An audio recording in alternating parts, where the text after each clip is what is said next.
Holy smokes, we are live. Welcome to College Football's Peek Around the Corner with your host, Greg Pflugar. We cover everything in college football because we love everything in college football. And if you do as well, please subscribe to our channel. Smash the like button if you like our content. Share this video with your family and your friends. And if you want to support this college football's Rebel Outpost channel, just hit the $sign when you make a comment, and I will get to your super chat as quick as I possibly can. Welcome into the studio that sits on the very corner of Keith Jackson Parkway in Kurt Gowdy Avenue. Do not be afraid. PATC community, do not be afraid to be a legend with your comments in the chat room, with your phone calls later in the show. Welcome in. It's May 7th. Woo! This week has only just begun. That's what we said yesterday in our live show.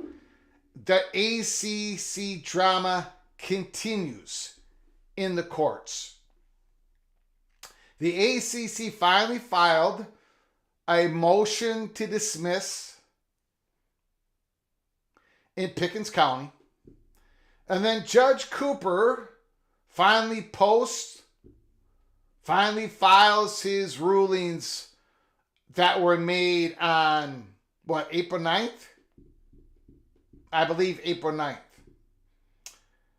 I'm not a lawyer.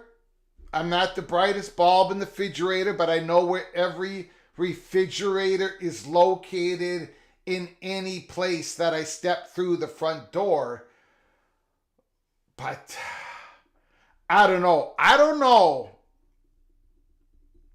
You remember,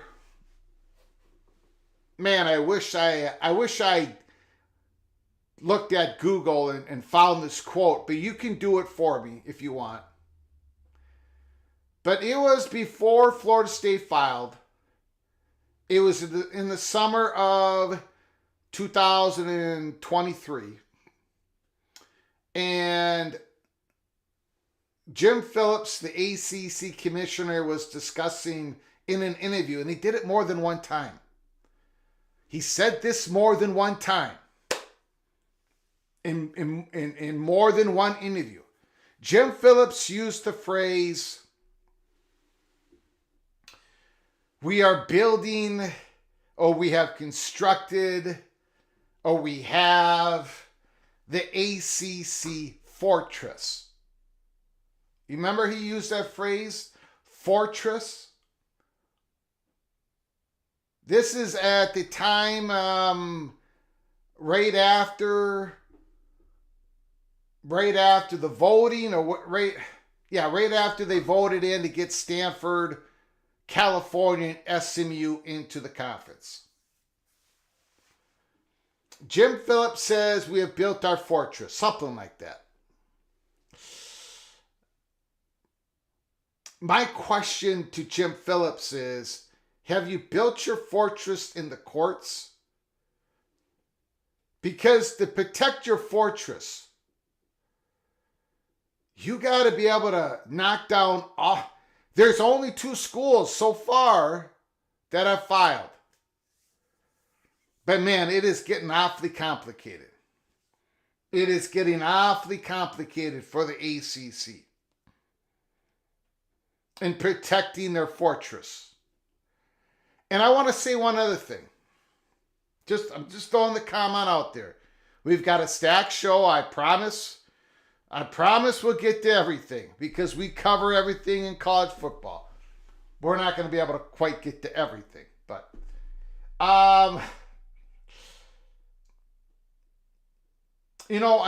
we talked about, and this is going to be a story, and we've reported it to you here at Peek Around the Corner, but the North Carolina Tar Heel money perch is now galvanized, organized, coordinating among themselves, making their voices heard, making sure that North Carolina Tar Heels, the University of Chapel Hill, can look out for the interest of UNC Chapel Hill to the best they can. And I talked about how difficult it, in a few weeks before that, we reported to you about the frustrations at UNC Chapel Hill because there's so many cooks in the kitchen. It's really hard to make decisions, to make the difficult decisions when there's so many people, interest, not only at stake, but it's like holding 5 hammers to try to hit a single nail to nail it down. It's easier just to have one hammer in your hand. We've seen this example. Maryland is a great example. They had a president at the time. She used her hammer. There was a lot of people who weren't quite on board, but she used her hammer. She had the power. Oklahoma and Texas had the power. USC had the power. UCLA barely had the power because California Berkeley wasn't proactive enough.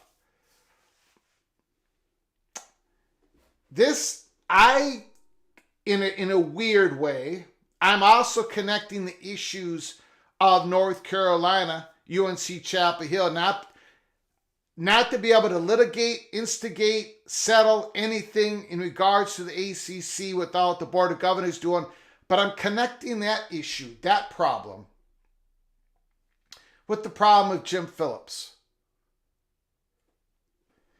At what point, what is the ACC's mechanism. How do they have a singular decision maker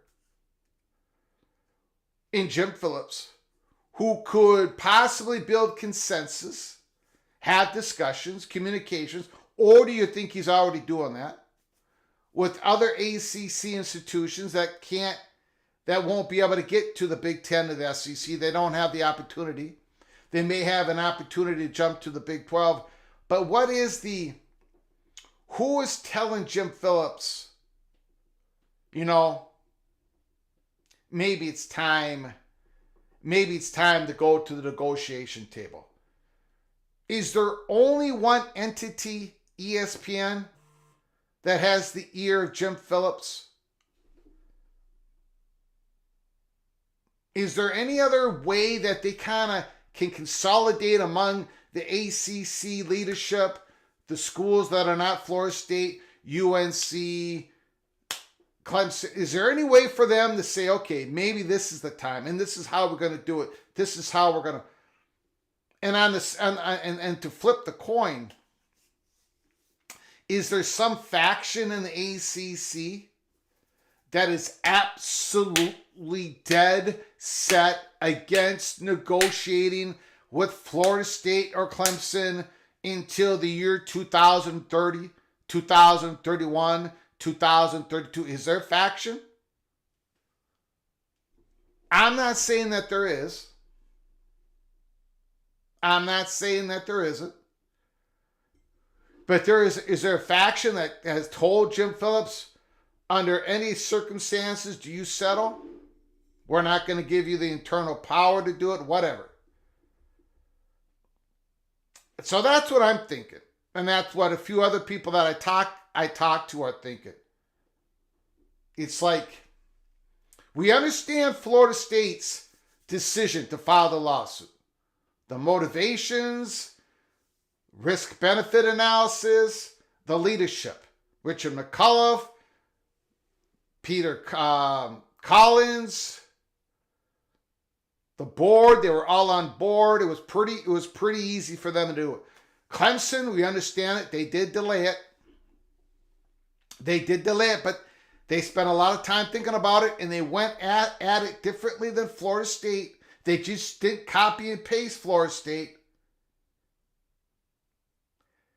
So Clemson had that one single hammer. Florida State had that one single hammer. And I'm just questioning, does the ACC, do they even have the internal structure plus personality plus leadership absent of ESPN pushing them to the table? Do they even have the mechanism? Throw that all into the blender. Do they have the mechanism to go and call and say, look, Florida State, Clemson, let's go to the negotiation table? Obviously, looking at it from the outside, the fat guy from Minnesota, it seemed that the pressure point, the main pressure point, would be ESPN to put that pressure on. And that is why of all these court drama, and we're going to get to more court drama today, May 7th. Of all the court drama that is playing out, the one that I'm looking at is Judge Cooper, Leon County, when it comes to this ESPN ACC agreement. Does he rip it all open? Does he make it for public view for everybody? And when that happens, does ESPN say, settle, settle, settle, settle now, ACC? There's a lot of important things going on in the courts. And I'm probably missing a whole lot of it because, again, I'm not the sharpest knife in the drawer. But it seems to me that is one of the biggest pressure points on ESPN to put pressure on the ACC. We have got an absolutely stacked show. So let's get to it. First of all, I want to thank everybody who's coming on in. Monday, Tuesday, holy smokes. Big Ears is in the house. Thomas is first, not quite. He's second. Derek Marie is here. Carrie, Gold Nose, Yo. Struthers is here. Thomas, Nick Boardman, GT, Kyle Visser. No more drama. We need action. Jim Reese is in the house. Charles Atwood, throwing hard elbows, is in the house. Tim Bells, Matt Neeson, Go Cyclones. Joe Z is here. Stephen McNeely, happy Tuesday. Thank you for coming on in, Stephen. Bruce Harris, Boomer. Chief Fan, let's go. Joaquin Morales, again reminding everybody to smash that like button if you like our content. Hit the thumbs down if you don't like our content. Randy Taylor is in the house. Daniel is in the house. Josh and Ho is here. JD Turtle, Mr. Terrapin, Daniel Gorby, Gold Nose, Immaculate, Mr. Hawkeye. Mr. Hawkeye. Iowa Hawkeyes might be getting a quarterback in the portal. The last I heard, maybe something has changed. Maybe it's already happened. Brendan Sullivan really hasn't been able to stay on the field for Northwestern. He was a surprise portal entry. Is he going to be the Iowa Hawkeye QB2? That would be a pretty good get. I don't know if it's already happened or not. The big Lubbock is here. Holy smokes. Jamie Thornton, we got an Arkansas story today. A fascinating Arkansas story today. In fact, we're going to start our monologue with it. And then we'll get to the courts. Very fascinating. Pittman picked up a player.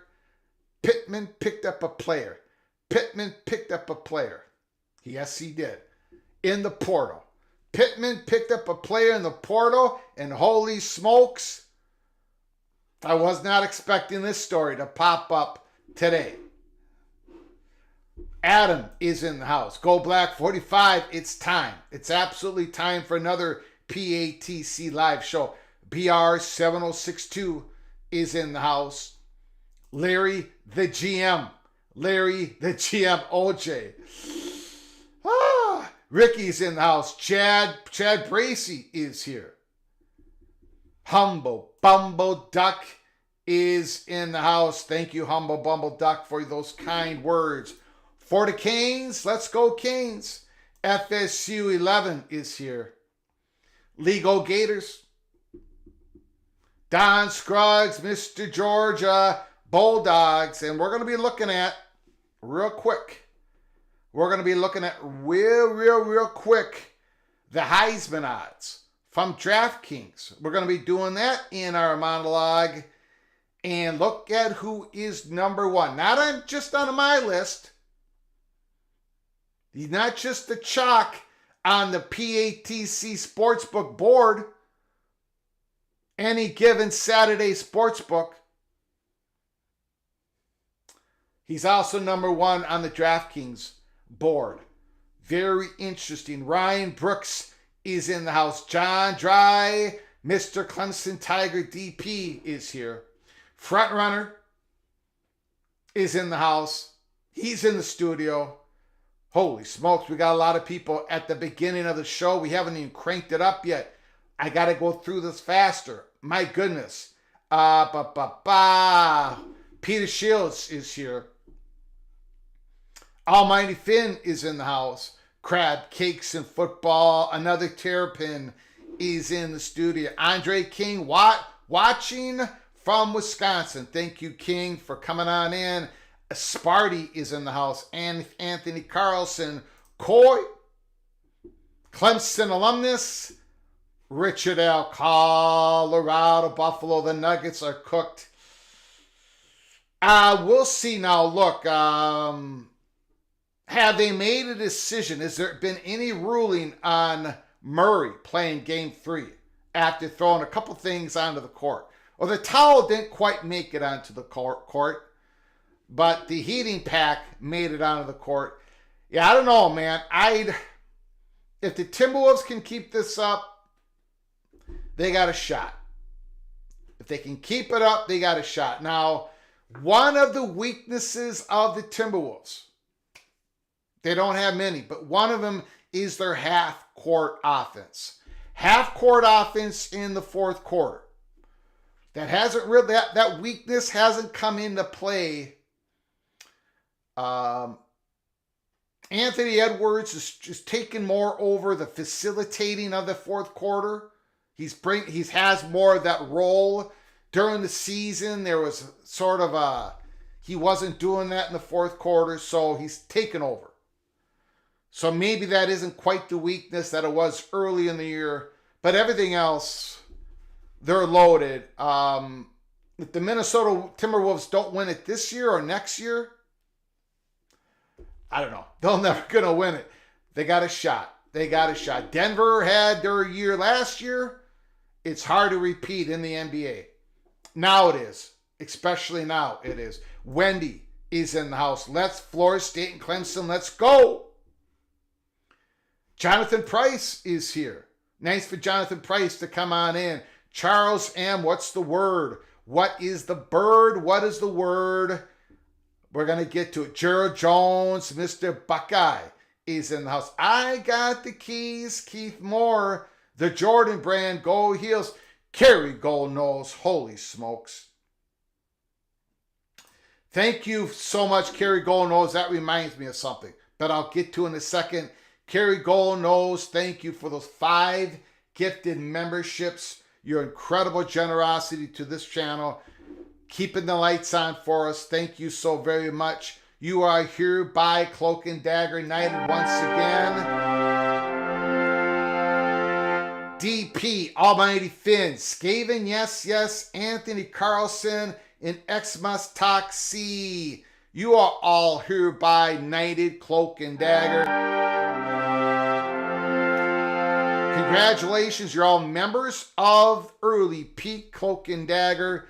You can go to our channel, go to our membership only episodes. We just dropped one about 40 minutes before the start of the show. So again, we got a whole lot of members. In this growing Rebel Outpost College Football channel. And I thank you all so very much.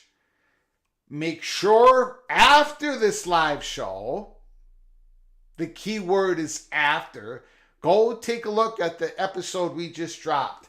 Tiebreakers. Oh man, we're going to be hearing a lot about the word tiebreakers when it comes to conference races for 2024 and beyond. Thank you so much, Coy, for your incredible generosity. Benjamin Cask is in the house. More news in the theater with the Pac-2? Not today. Thank you for the question. I appreciate it. Let me get through this list, a long list of people who just come on in. Joshua Irby is in the house. Howdy from Syracuse. Keeping my head on a swivel. We got the orange in the house. Beautiful. Absolutely beautiful. Any movement in the PATC theater? Well, we had a lot of movement with Pac-2 and Friends a couple days ago. If you missed that, maybe we'll go over that later in the show. In the ACC drama, no movement. Rock and Rant is in the house. Mr. Hurricane, Soap is off the bench. Mary and Mocha, have you not ate tacos, loaded baked potato? Those are things with meat and cheese. They are good to eat. A loaded potato doesn't need meat and cheese together. Doesn't need it together. I'm the fat guy from Minnesota. Look, I'm the fat guy from Minnesota, married to the beautiful Mireya Hernandez Garcia Rojas Vargas Flugar, who grew up in Mexico City, on the streets of Mexico City. I've been married 22 years, going to be 23 here pretty soon. I've had my share of tacos. We don't put cheese on the meat on the taco. It can't be done. Not in the Hernandez, Garcia, Flugar, Rojas, Garcia family. It can't be done. Don't mix the meat and the cheese. But thank you for the comment, Mary and Mocha. I appreciate it. David Kreitzer is in the house. Me versus Echo Chamber. F.A. Tall Jedi 2672. Holy smokes. Okay, I think we got everybody. We got to everybody. Okay, here we go. First of all, I just want to hit upon a fascinating story. Report. Former Major League player Monty Harrison has committed to Arkansas. Harrison was a 4-star wide receiver recruit in the 2014 class. Pittman picked the player out of the portal. Holy smokes. Monty Harrison, who spent the last near decade playing professional baseball, including MLB, committed to Arkansas, according to Richard Davenport. Per the Arkansas Democrat-Gazette recruiting writer, Harrison committed to Sam Pittman and the Razorbacks. He never used any college eligibility. The eligibility starts the first day you go into a university. He never used any of it. He was originally committed to Nebraska. And and you go through the, go read Cornhusker fan base, message boards. They remember this cat. They remember him. He was quite the athlete. And football was probably his best sport. He was drafted by the Milwaukee Brewers that year in the second round.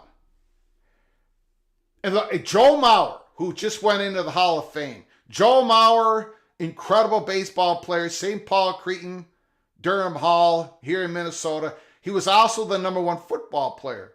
He would have went to the Florida State Seminoles. If he decided on football, he would have went to the Florida State Seminoles, and he would have been an incredible quarterback. Some guys are so talented they can play 2 sports. Harrison, it didn't quite work out in baseball, so now he's given football a chance. He played 2 seasons. Miami Marlins, also played for the Dodgers, 2022. Not the greatest statistics. The 28-year-old Harrison also held offers from the Spartans, Missouri, the Hoosiers, the Jayhawks, among others, when he was recruited a decade ago. 4-star recruit out of Lee Summit, Missouri, according to On3 industry rankings, a weighted average that utilizes all 4 major recruiting media companies. He was number 5 overall prospect in the state of Missouri. That's real good.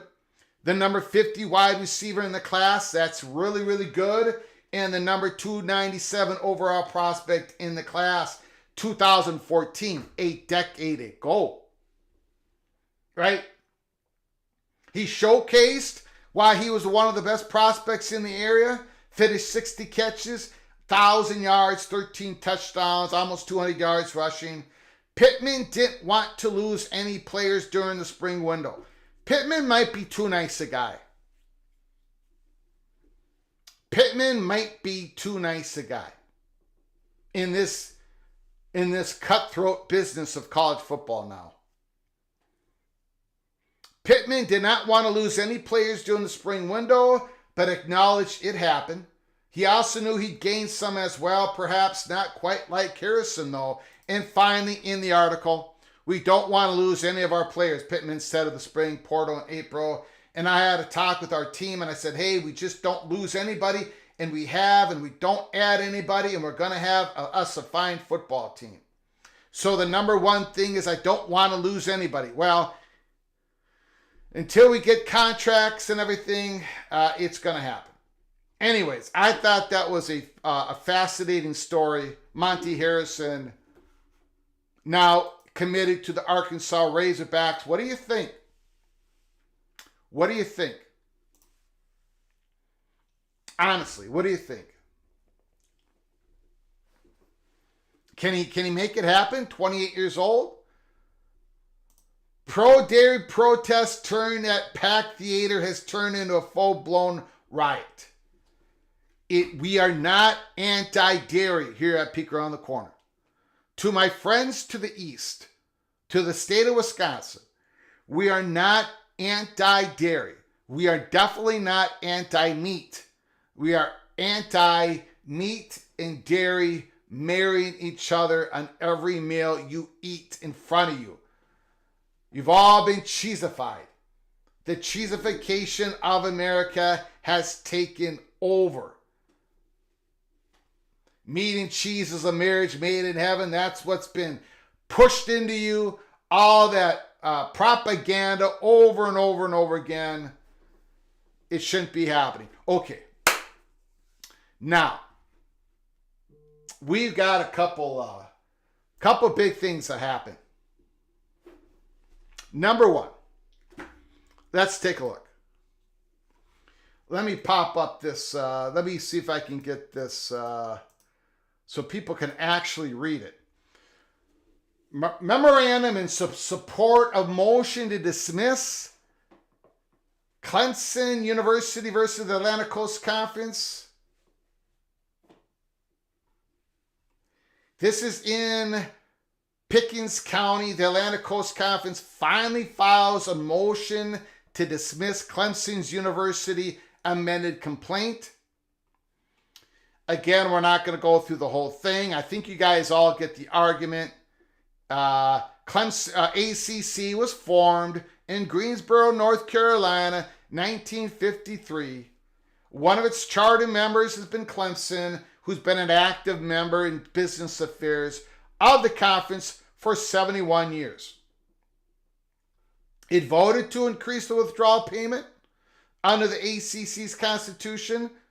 Okay, we've gone over that.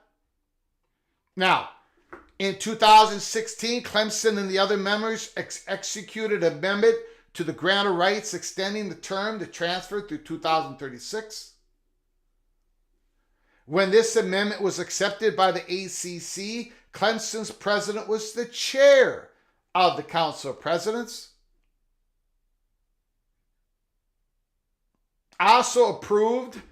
Clemson's president also approved agreements with ESPN that were made possible by the newly extended grant of media rights.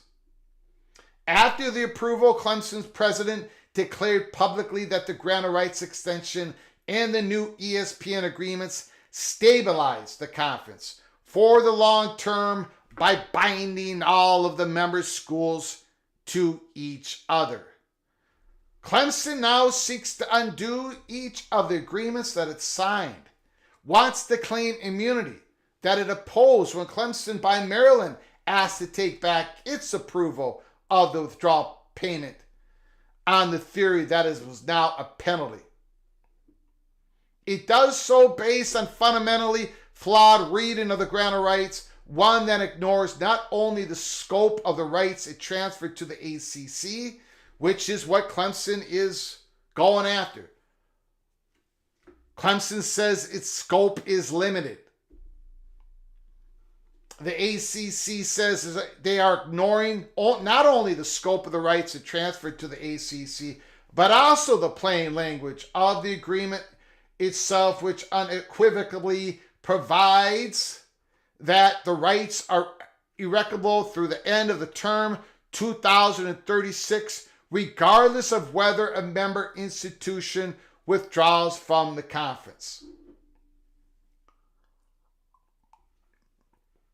But Clemson's lawsuit to avoid disagreements and decisions over the last decade fails at the start because there is no general or specific jurisdiction over the ACC, an unincorporated nonprofit North Carolina association which owns no property, has no employees, and is not registered to do business, and is not at home in any jurisdictional sense in South Carolina. And it goes on to talk about more of that angle to it. There is one part I want to get to here, and then we're going to get in I want to get out of this jurisdiction part.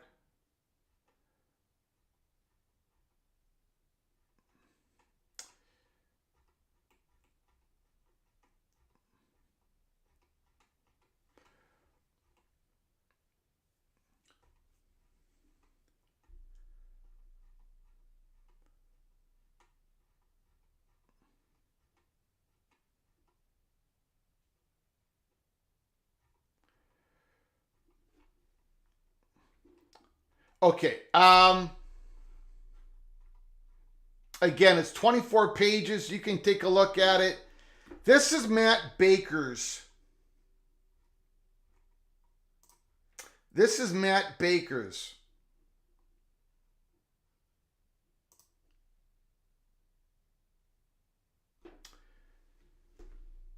Update today, May 7th, to Tampa Bay Times. So to basically put it into a nutshell, the ACC has filed a motion to dismiss Clemson's lawsuit against the league. Its two primary arguments: the conference is not under the personal jurisdiction of South Carolina court, which we just read off, and that there's another suit pending with the same facts in North Carolina.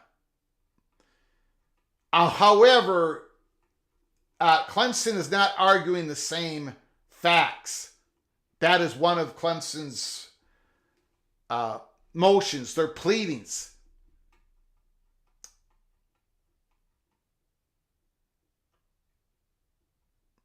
And here is this is what I wanted to find here. This is ACC now. This is ACC in their motion today to dismiss in Pickens County. In its amended complaint, Clemson alleges that the commissioner of the ACC made an intentional misrepresentation by stating the conference legal position that it will continue to control media rights of members even if a member leaves the conference, thus slandering its potential future title to its media rights. But even crediting the allegations for purposes of this motion, as the court is required to do, these allegations also do not create specific jurisdiction. Again, the ACC is arguing that, just like in the Florida State case, the proceedings should take place in Mecklenburg County. So, again, finally the ACC, they filed a motion to dismiss.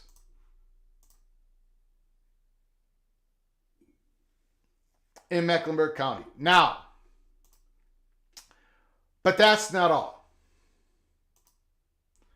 That is not all.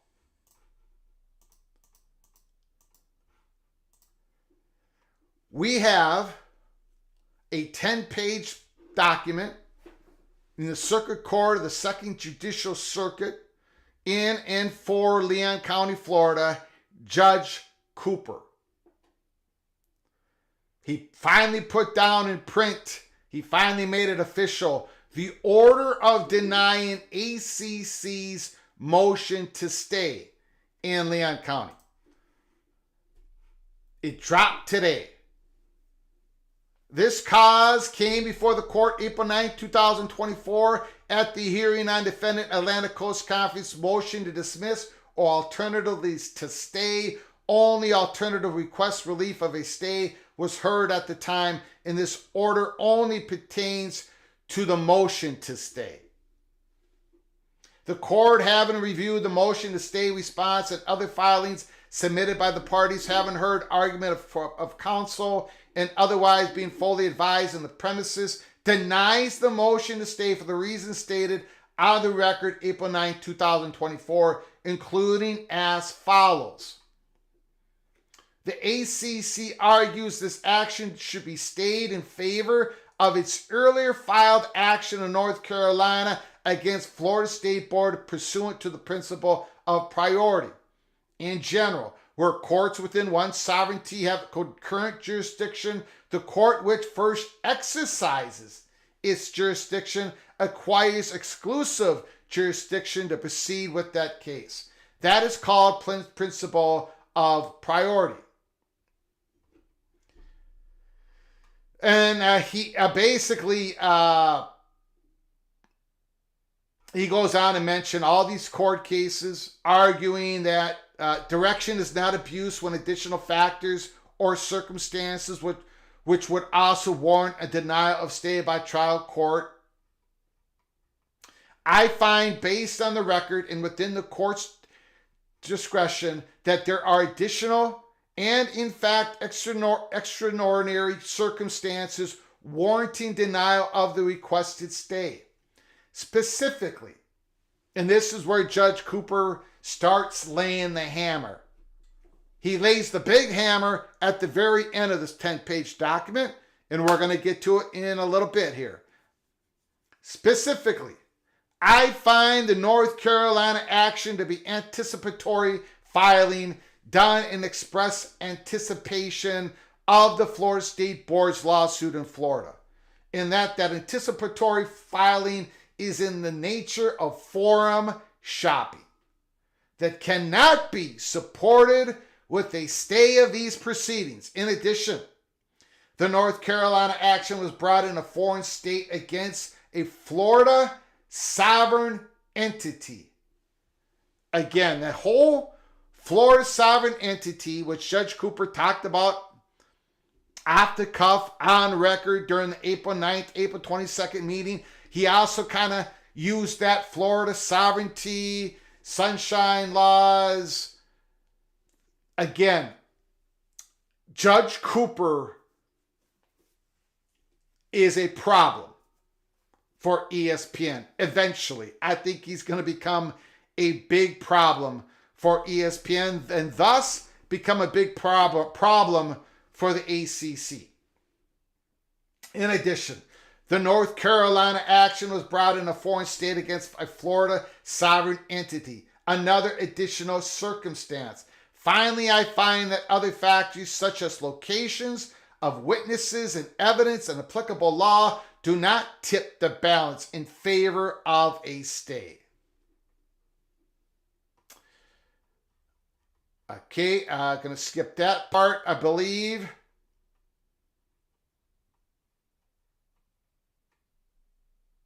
Declaratory judgment action in particular may even be dismissed through filed first. That the first to file rule is not absolute. That a declaratory judgment action in particular may even be dismissed though filed first, and that a court may consider whether a party intended to preempt another's infringement suit when ruling on the dismissal of a declaratory action. Then he cites examples.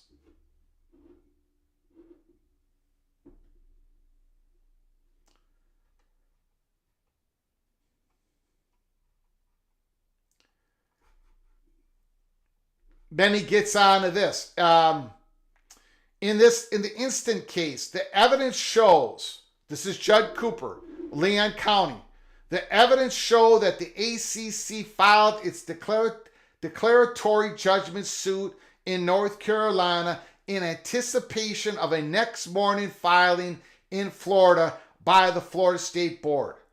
Both the ACC and Florida State Board requested judicial notice of a variety of record materials from the North Carolina action in support of their positions. No requests for judicial notice were objected to, and all requests were granted in the beginning of the hearing. Among those items was a declaration of James E. Ryan, J.D., the ACC chair of the board of directors. President Ryan's declaration describes the ACC learning on December 21st, 2023, of the Florida State's board public notice of a meeting the next day. President Ryan describes the ACC filed its own lawsuit in North Carolina on December 21st, 2023, expressly in anticipation of the Florida State's board to be filed Florida lawsuit, the instant suit, which the ACC seeks to stay under the principle of priority. Although the ACC argued they had an obligation to file their suit, they could have done so long before learning of the to be filed action, and only did so after learning of the impending action in Florida. So Judge Cooper, ACC, if they had this obligation to file their suit, they didn't have to wait the day before. The day before it became public that Florida State was going to file a suit. They could have done it long before learning of the to be filed action. But they only did so after learning of the impending action in Florida. On balance, I find the record evidence in this proceeding, including the complaints in the judiciary notice matters, shows a virtual classic case of anticipatory filing. Then he went on to talk about the bylaws. Florida State Board also argues the North Carolina lawsuit was filed in violation of the ACC Constitution. The ACC Constitution requires an absolute 2/3 vote in favor by the conference institutions before initiating material litigation. 2/3 votes. Both parties agree as to that requirement, but the ACC argues that its lawsuit in North Carolina was only declaratory action to maintain the status quo, and there was therefore not material litigation. The Florida State Board disputed that the declaratory action simply sought to maintain the status quo. Material is undefined in the ACC Constitution. ACC just made the word up. They imposed their own meaning on the word material. The ACC also argues that its own interpretation of the word material must be deferred to under the North Carolina Uniform Unincorporated Nonprofit Association Act, and that the court should not second-guess management decisions of the board of an unincorporated association. Judge Cooper, Leon County, I do not find that doctrine argued by the ACC supports a finding that an unincorporated nonprofit association has the authority to define common words in a way that distorts their ordinary meaning to the substantial detriment of its members. The status quo by ACC's own concession involves important issues, and the ACC's position is inconsistent with its argument that it is in fact the traditional plaintiff whose choice of forum should supersede the Florida board's choice. I do find the ACC filing in North Carolina on December 21st, 2023 to be initiation of important and therefore material litigation for which the required vote, 2/3, according to the ACC bylaws, for which the required vote was likely required, and they did not have that vote. ACC's not even arguing that they took that vote, because they did not take that vote.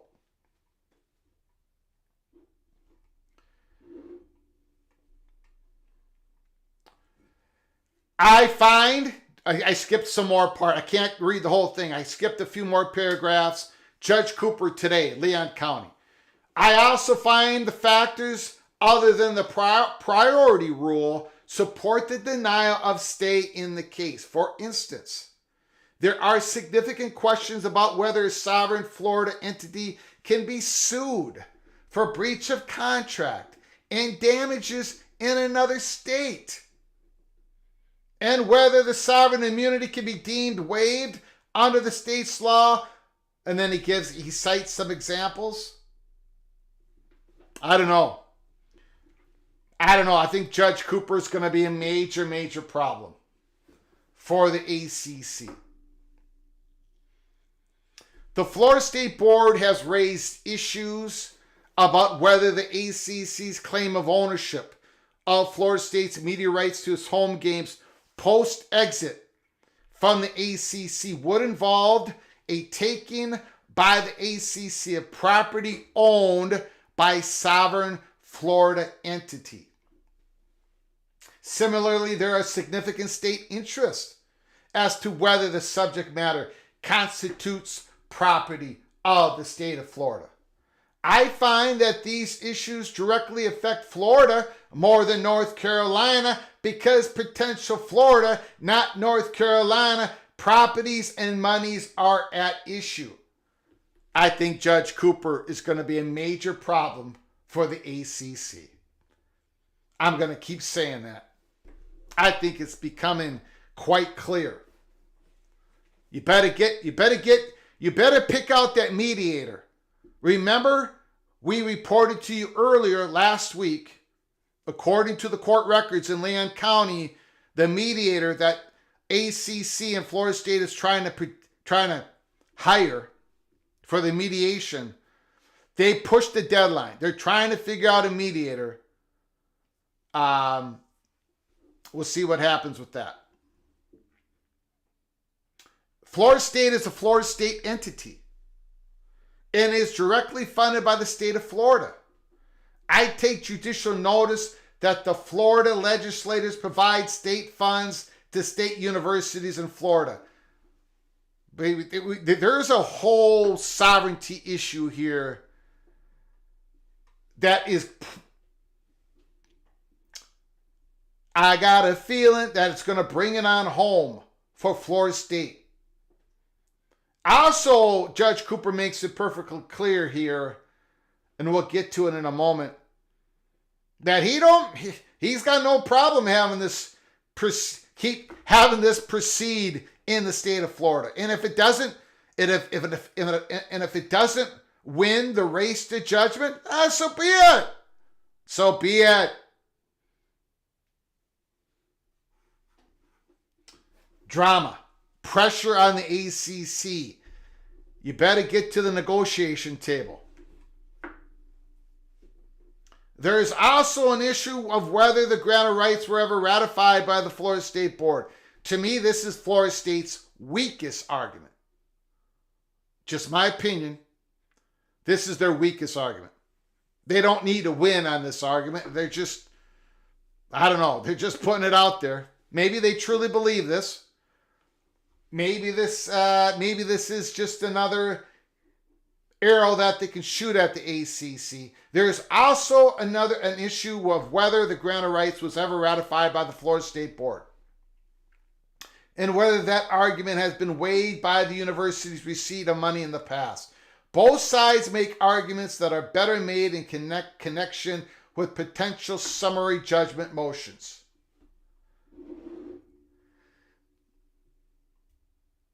I'm not deciding at this time as whether the Florida State Board argues that intervening rights of a third person cannot be defeated by subsequent ratification. But I do find the ACC's action supporting a finding of anticipatory filing as part of a rush to the courthouse. All of this should be considered with other additional circumstances on equitable basis to deny the ACC's first filed priority.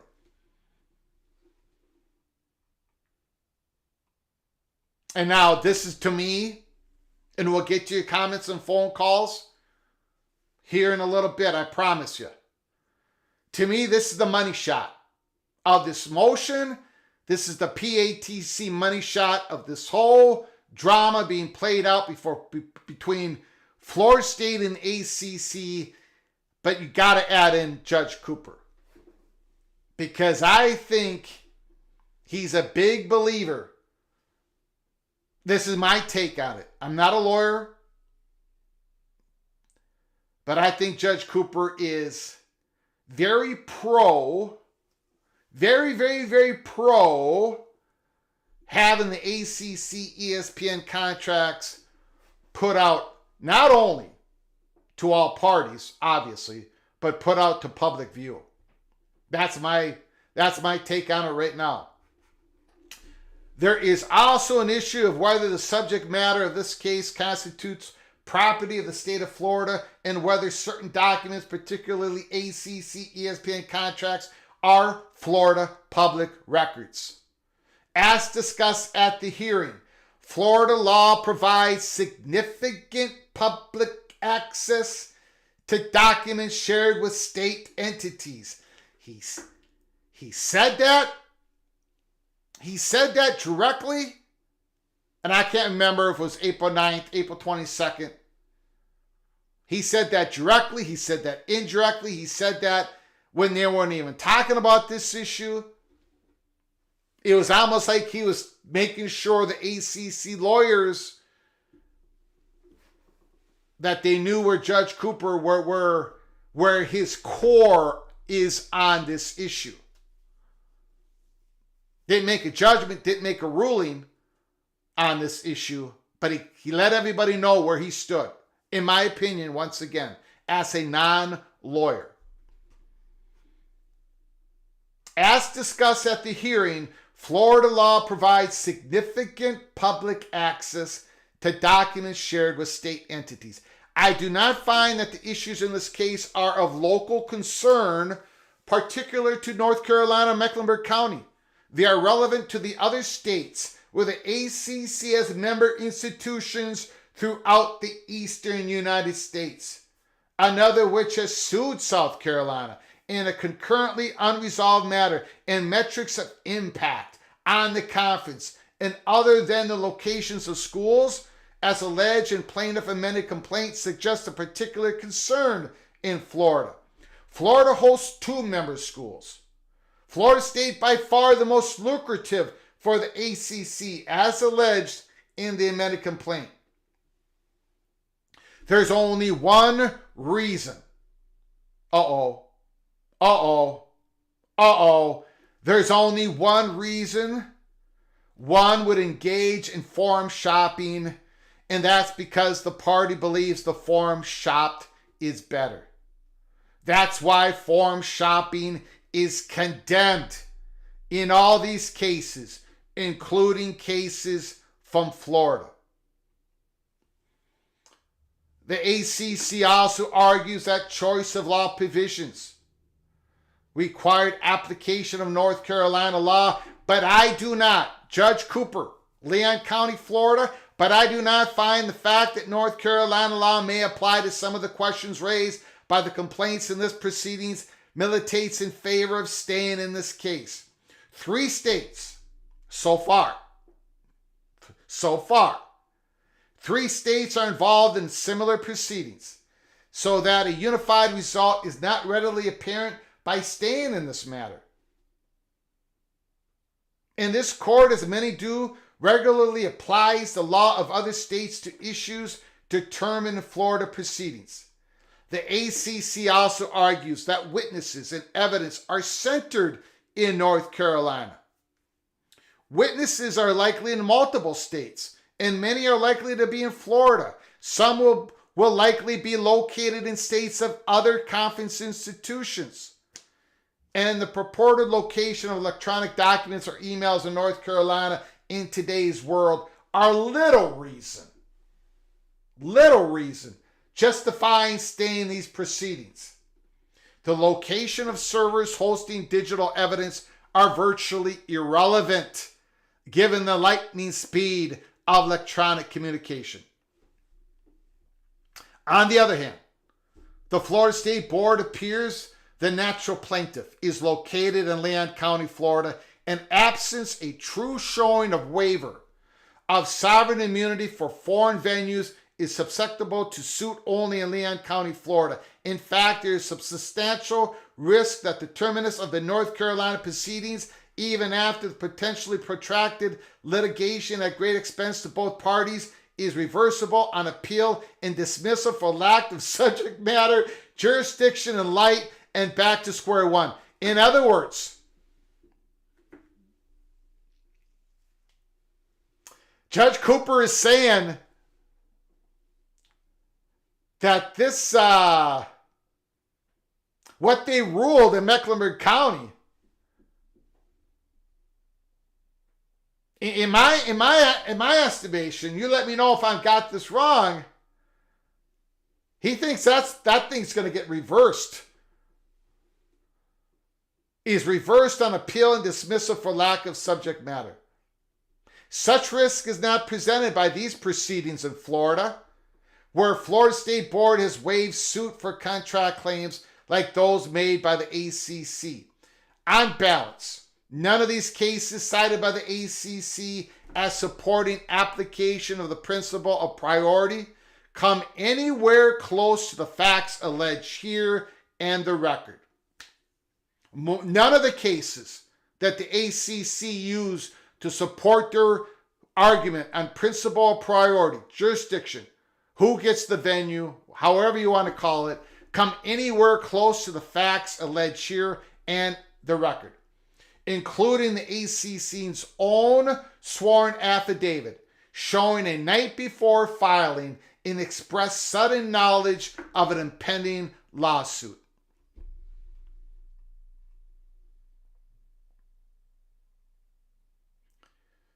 For only declaratory relief aimed at maintaining the status quo, relying on a purported waiver of sovereign immunity of an admittedly sovereign entity in a way that would mean every ACC member has waived immunity for virtually any claim in North Carolina. The motion to stay is denied. Now, did we take a long time reading that? We sure did. We did take a long time reading that. But there was a reason why I read most of it.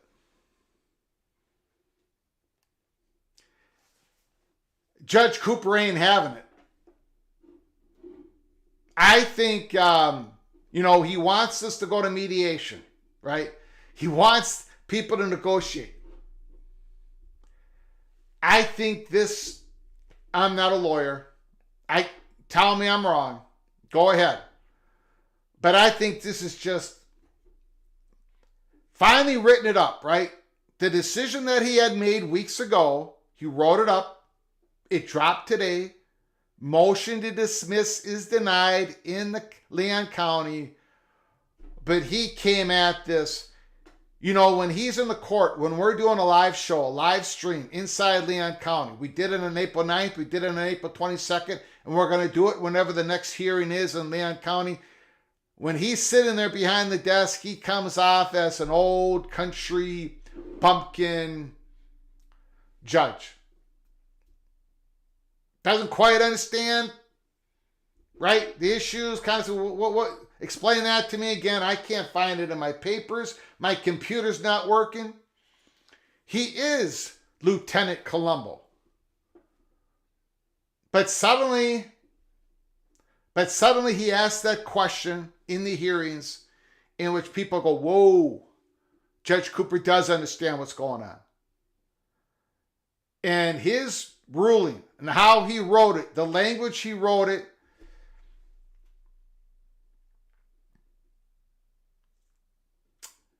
to me, Judge Cooper, he's given everybody this. He hasn't ruled. I don't want to be irresponsible. I do not want to be irresponsible. There has the back and forth on the ACC, ESPN, the trade secrets, whether it should be ripped open in public view in the state of Florida. They haven't gone back and forth on that. But I think Judge Cooper is letting everybody know where his core is on that issue. And how high a priority is it for ESPN to not let that become open in public view? Remember, Clemson and Florida State have both said it. Clemson has really made this quite apparent. Clemson says there's plain language in there that completely limits the scope of the grant of rights. Clemson is not arguing the validity, the enforceability of the grant of rights. They just want it read. They just want it ruled. Clemson believes if they leave the conference, they take their rights with them. The moment they officially have left the conference, not when they file the notice of withdrawal, with the day that they finally leave the conference, be it July 1st, 2025, July 1st, 2026, or July 1st, 2027. One of those 3 days when Clemson's officially gone, that is the day that they take their media rights agreement with them. That is what Clemson is arguing. Based on language in the media rights agreement that we cannot see. None of us have seen it. Florida State has argued the same. They've argued a whole bunch of other things. But Judge Cooper, we started this monologue by talking about the past last summer when Stanford, SMU, and California were brought in, voted on to join the ACC.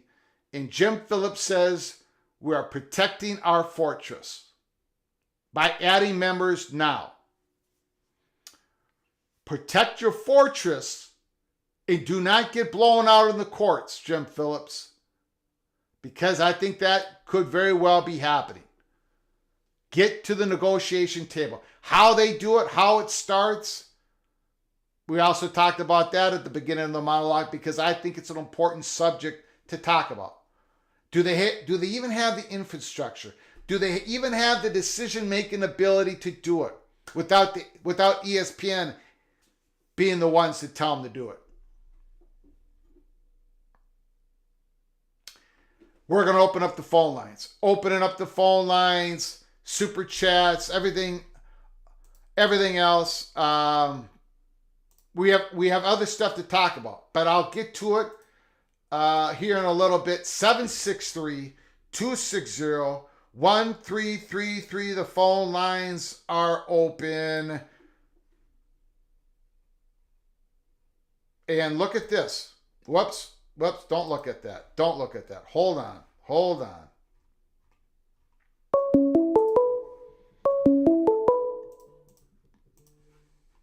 Call from BJ. BJ, can you just hold on for 1 second? Yes, sir. I do appreciate it. Just ESPN is foregoing Friday nights in the new NBA media rights deal. Okay? So they're not going to be having NBA games on Friday nights. In the past, there's been Friday night games, college football games on ESPN2. Well, there are likely candidates to move to ESPN. We might be seeing some Friday night college football games on ESPN. So keep your head on a swivel on that subject. Just a heads up. BJ, thanks for calling. The floor is yours. Once again, Greg, as always, thanks for having me on. So a few things. I think, if you can remember back when we initially talked about this, from my perspective, I just didn't see how a Florida judge was going to allow $500 million of Florida taxpayer money to lead the state to yes, you did. a nonprofit organization. And it appears to me, everything that we discussed, even before the court proceedings in Leon County, Judge Cooper or Colombo, however you want to slice it, sees it the exact same way. And it is almost like himself and the Florida State Board or legal counsel got together and wrote out, a plan of attack, because everything Florida State hinted at or communicated on, he basically reassured and co-signed it in this letter or document, right? And so, to me, it seems quite obvious that the ACC ESPN, however you want to slice it up, if they proceed to fighting this case, will get completely embarrassed in court. Now, from an ESPN standpoint, because I think the ACC has no say-so whatsoever in this case. I think they're just doing what Papa ESPN wants them to do, right? To protect this grant of rights, right? Yeah. I think from an ESPN standpoint, if this grant of rights get exposed, from their standpoint, this is a $1.5, $2 billion decision, because I think there's only 3 teams that can legitimately pay and finance their way outside of the ACC: North Carolina, Clemson, Florida State. And let's say it's $500 million apiece. That's $1.5 billion. I think if it goes to court in Florida, Florida will find that the grant of rights is not enforceable. And I think in the South Carolina case, they will find that the universities keep their rights once they leave the conference. And if those 2 decisions happen, those 3 teams are going to leave for basically nothing, the ACC. So I don't think it's in the best interest for the ACC to fight it, to prolong this any further. And honestly, I think the longer it goes, negotiation-wise, the better it is for Florida State and Clemson. Do you think ACC though? Do they have the ability to? I don't know really. I don't know really how to put it. The infrastructure, the people in leadership. Can they come to a consensus? To where, how do they come to a consensus? To say, okay, we start. What is their process to even make the decision to say, okay, we start. Well, we'll go ahead and do some negotiations on this. Well, I think it's fairly simple. Like from a leadership standpoint, there's little to no leadership, right? That's quite obvious, right? So I think when it comes to the presidents, right, of the remaining ACC teams, they have zero leverage, right? So Phillips can go back to the rest of them and be like, hey, either we get 80, 100 million from the 3 schools, or we get pretty much nothing, right? Let's shift from trying to keep these brands in to forge a way to redefine what the ACC is going to look like. If that's grabbing the Pac-2, creating a pod out west, right, and creating, so you can pivot and move towards a redefined ACC. Because if you don't and you get nothing from those schools, it just makes you look incredibly bad and just horrible in terms of leadership. And I can tell by just the way the contracts were written between the ACC and the SEC, I don't think the ACC did much negotiating. I think they were told what they're going to accept and how the contract is going to look. And the leadership turned around and said, hey, ESPN is going to do this, so we have to do this. So I don't think there's any leadership within the ACC. Now, on the other part, I think there could be other teams trying to jump ship. I'm looking at you, Miami. Once they see the tide turning in the Clemson and FSU's way, and once I think the leadership sees upheaval within the remaining 14 teams, I think it'll be quite obvious that we have to make a move. Because remember, there were 7 teams who collectively got together to discuss the grant of rights.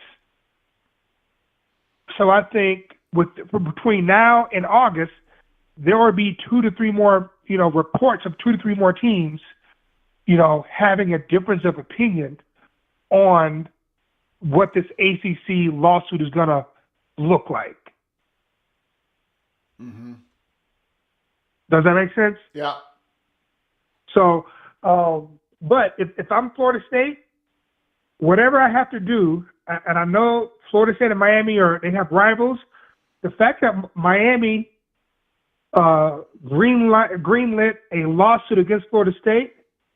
If I were Florida State and I had to take another Southern partner, it'll be Clemson or it'll be Georgia Tech. I would leave Miami in the ACC or have them go and die in the Big 12 somewhere. But that's just my opinion on just the dynamics between the two schools. Yeah. Because I think the Florida State folks are not happy that Miami, behind their back, right, filed a lawsuit against them. Yeah. I overall, everything being even, I think it's more difficult for these private schools to venture out on a limb. Because even some of the pleadings here, Florida State, they're using the fact that they're a state entity, a public university, as part of their argument. So for Miami to go out and go to the courts, probably not going to happen. Miami voting on suing Florida State. Well, what would happen with Miami if they didn't vote for it? No vote. There probably is some hard feelings, but you could have no voted, right? Mm-hmm. You could have no voted, right? And I think no voted would have been a neutral way of doing things. Because at the end of the day, Greg, when I first saw this lawsuit, the first thing that came to my head was, how many people graduated from ACC University? Nobody, right? The lawyer, the judge for the Florida State case is a double grad from Florida State, right? There's no loyalty to the ACC, so legally and politically, they have no coverage. And Florida State being the third largest public entity in the state, right, that contributes to hundreds of millions of dollars to the state of Florida, you better believe that is not lost on all the elected officials and all of just the local politicians about the importance of Florida State. So I just think the ACC and ESPN severely overplayed their hand, severely. And I think I told you this a month ago or so. I'm surprised at how just ignorant I think the move to sue Florida State and not even negotiate. And then if you take a step back, what Judge Cooper said earlier in the document you read, I think he was spot on. If the ACC indeed thought Florida State violated bylaws, they could have got a lawsuit going well before Florida State.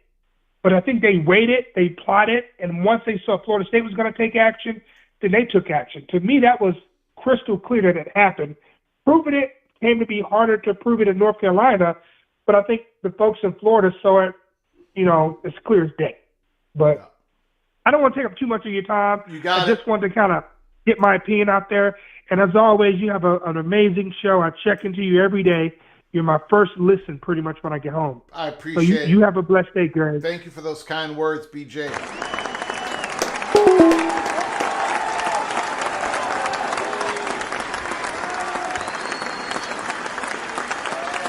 Great call once again by BJ. I don't know about...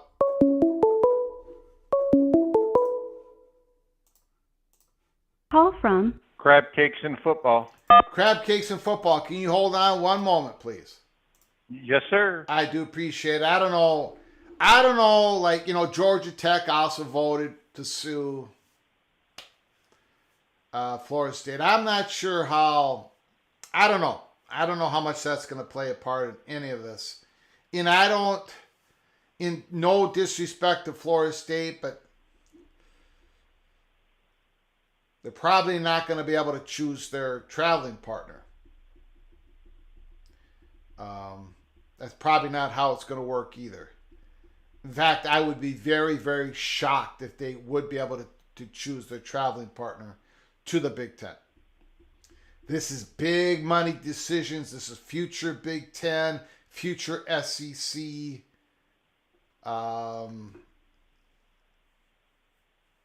So yeah, I don't know. I don't know if that's even part of this. But a great call, BJ. I appreciate it.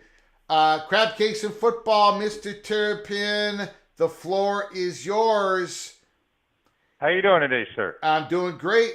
I'm doing great. Hey, I just had a whim of a thought that I really haven't put a lot into, but just to throw it out there. What grounds would the ACC commissioner have to settle with Florida State and Clemson anyway? If they agree to settle with them, then you're going to get lesser money for your new contract in 27, if you even get a contract. Wouldn't it be better if he just didn't and just played it all out, and when ESPN comes knocking and saying, hey, we want you to settle, we want you to settle, we want you to settle, he could use that opportunity to say, well, you signed this media agreement until 36, and we will settle with Clemson and Florida State. Because you're asking them to lose the Alabama and the Georgia of the SEC or the Ohio State and Michigan of the Big Ten, ACC-wise. And that's, you just can't. I've been thinking about this for a couple weeks now. I just never really voiced it. It might be in his best interest, and I know people don't want to hear this, just to let it ride, go to court, try to get whatever you can, and either force ESPN to finally just sign on and say, here you go, we'll sign the media agreement with you so you get it through 36. Now will you deal with them and cut them loose, or just let it all unravel and let them just go? Because you're not going to have a TV agreement. It's going to be almost as bad as the Pac-12s, if not worse, and they fell apart. Because you saw what happened when USC and UCLA, they started the sinking ship of the Pac-12, and it didn't last very long. The more I've been thinking about it, I think, the commissioner is probably, as much as he wants to, possibly, just get rid of the Clemson and Florida State problem. He's still going to have a North Carolina and a Miami and probably NC State and a couple other schools after that. I'm beginning to think what you're searching for is an incentive for the ACC to negotiate, right? Exactly. Yeah, and I always come back to this point. There is something about this situation that 99.99% of us did not know about before December 22nd, 2023, when Florida State threw that hand grenade in the middle of the room and declared that ESPN could back out of the ACC contract. The deadline on that is February 1st, 2025, in which they do not have to carry ACC's content from 2027 and beyond. That means exactly. ACC, they don't have as much leverage as we all thought they were going to have, because ESPN could pull the rug out from under them, right? Correct. And now the ACC's left with nothing. That's why they should just ignore the ESPN, because they're going to lose their contract anyway. You can't ignore ESPN. What? Well, there wants to. I don't know. I don't quite get what you're saying. You can't just. First of all, if ESPN walks away from distributing their content for beyond 2027, ESPN might come back and renegotiate after schools leave, or there might be some other potential media partners that might come in, like all these streaming companies, whatever, might come in and negotiate for whatever remains in the ACC. But the potential of having the rug pulled out from under you is enough for the ACC to consider to negotiate. Don't you think? I think, okay, let me try a better way to explain what I was saying. He is going along right now. He is You got Florida State and Clemson. They filed their lawsuits. They're in court. Everybody's saying settle, settle, settle. If he settles, you lose Florida State, you lose Clemson. The media contract's going to drop at least 40%. Okay. That's the estimated number. Okay, so and that 40% of 35 million or whatever it is per year that they make, I don't even know what they make per year. It almost cuts it in half. So if he goes along and says, look, in 27 we're going to lose you anyway, so you want me to settle so your secrets don't get out, but I'm going to lose you anyway in 27 because you're going to refuse to resign. If you resign, I cut them loose, and at least we got media partner through 36 where I can start negotiating with the likes of an Apple or anybody else after that, because ESPN's going to be gone. Because I don't think it's going to get settled directly. I think it's going to take, like you said earlier in your monologue, that Florida State judge, or even the other, well, I doubt the other judge would do it, but the Florida State judge to really, start saying, here you go, open for everybody to see, here's the contract. That's the last thing ESPN wants. I think they would be willing to sign the ACC contract to keep that from coming out and yes, they would end up losing Clemson and Florida State, but in the long run, the ACC gets that other half of from 27 through 36 as basically a consolation prize.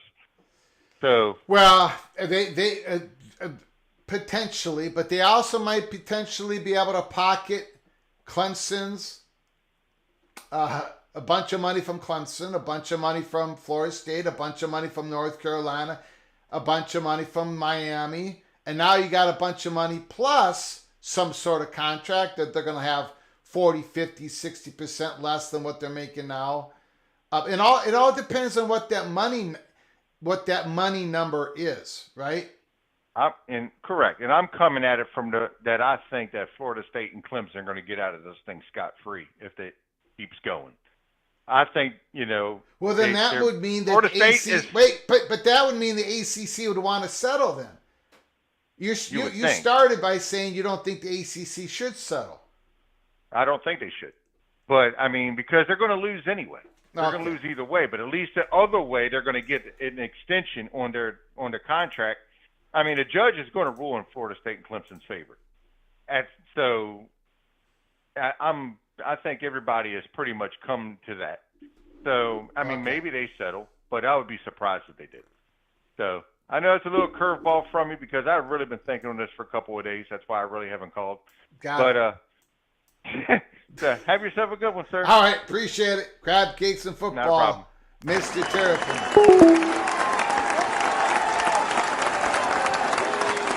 Look, I don't know. I think everybody has a spreadsheet, right? Jim Phillips has a spreadsheet. He's got to know what number is the sweet spot. Call from BJ. BJ, the floor is yours once again. Go ahead, sir. Yeah, Greg. Again, thanks. I was just to piggyback of what the previous caller was talking about in terms of negotiations. Yeah. I would say this: if I'm the ACC, I would not negotiate with Florida State unless I have assurances from ESPN. Right. So Yeah. I think they go hand in hand, in my opinion. Go ahead. Yep, I agree. If ESPN can renegotiate or extend that contract out with fairly minus $5 million or $7 million a season or something like that, I think that sure, right? But if there's no assurances from ESPN, there's no way I would negotiate if I'm on the ACC. But I'm under the understanding, this is just my personal opinion, that it's been ran by the ESPN from the beginning anyway. I don't know. I would I would guess that's somewhat true. Not totally, No, no. but yeah. This is just my simplified understanding of the situation. I just think that ESPN holds a bigger seat at the table, at the ACC's table, than they do necessarily at SEC's table. I think Sankey has a big voice, and I think it's more of a colleague situation with Sankey and ESPN. And I just don't see, just throughout the history of the ACC and ESPN's relationship, there's never really been a colleague type of vibe. It's more been like even how they rolled out the ACC network. It was 2 or 3 years behind. Wasn't a lot of effort, and the rollout just wasn't as executed as the SEC network's rollout. So, but I do think that there has to be some kind of reassurances. And if I'm the ACC, I'll grab the 2 Pac-12 teams, the Pac-2 teams, and I'll grab maybe a South Florida or UConn, right? Or Memphis, UConn, South Florida. Whether you want to go 3, 4, 5 teams, I think those are the teams you're looking at. You keep the footprint the same. You give you empower, or you give the teams in your league an incentive to stay, right? Travel costs and just having partners that are centralized. I think that'll work for you. But I would not negotiate a contract with Florida State until ESPN assures me that we're safe in terms of contract media deal wise. And rewrite the media. This media deal should be written from scratch. There should be no copying, no pasting, and written from scratch. Okay. Thank you, BJ. Appreciate it. Adios. You got it.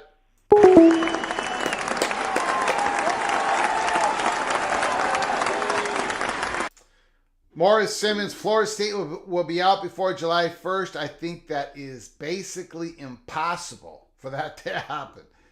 In fact, I would say it's impossible. We shall see. But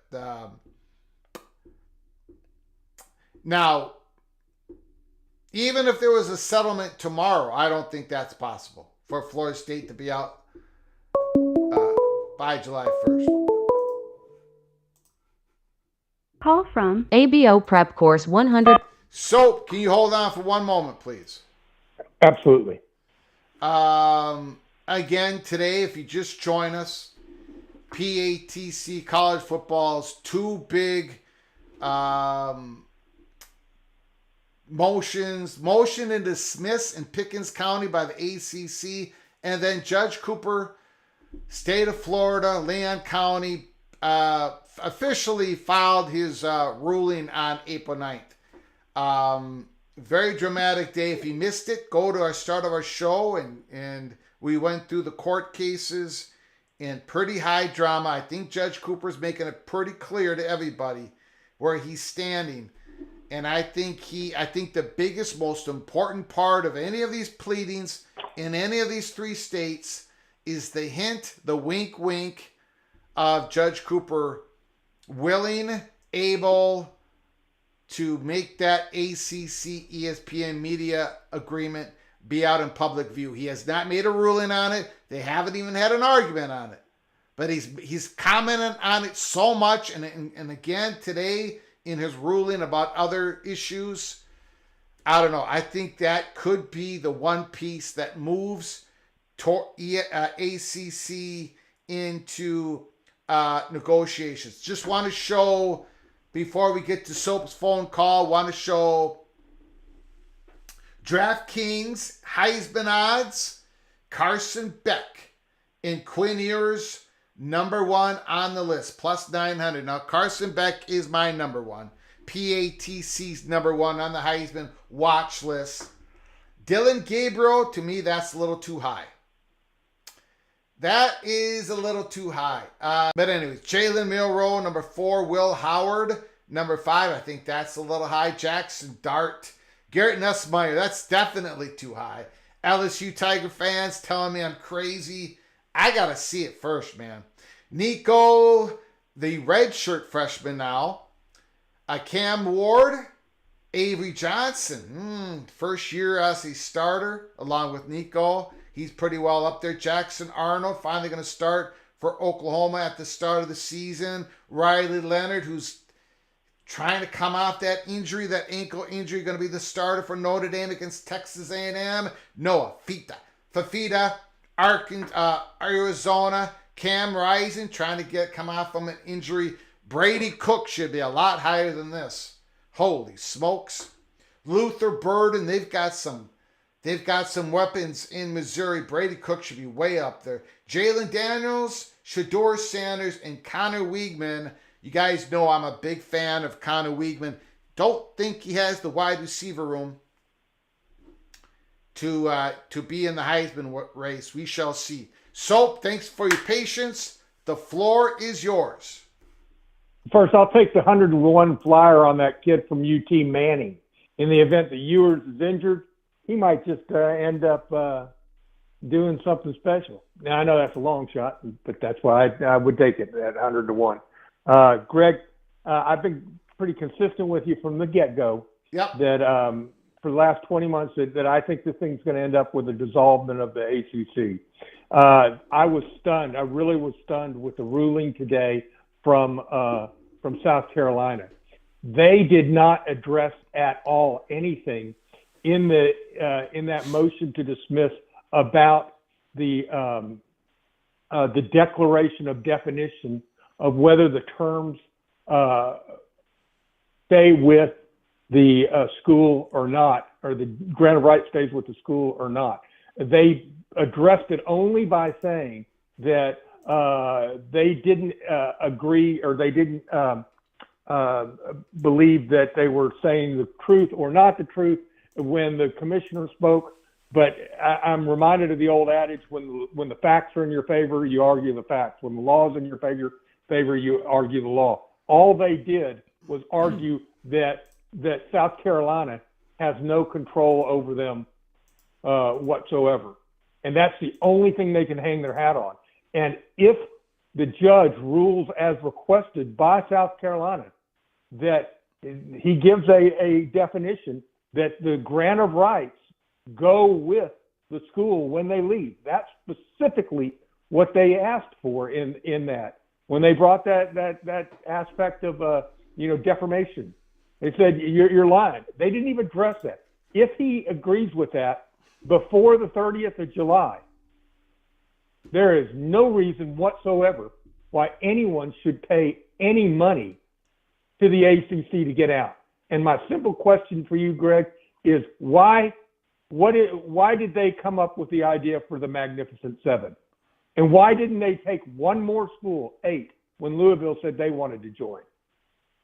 There's a reason, because they only need 7 people, or seven schools to agree to dissolve the ACC before the 30th of July.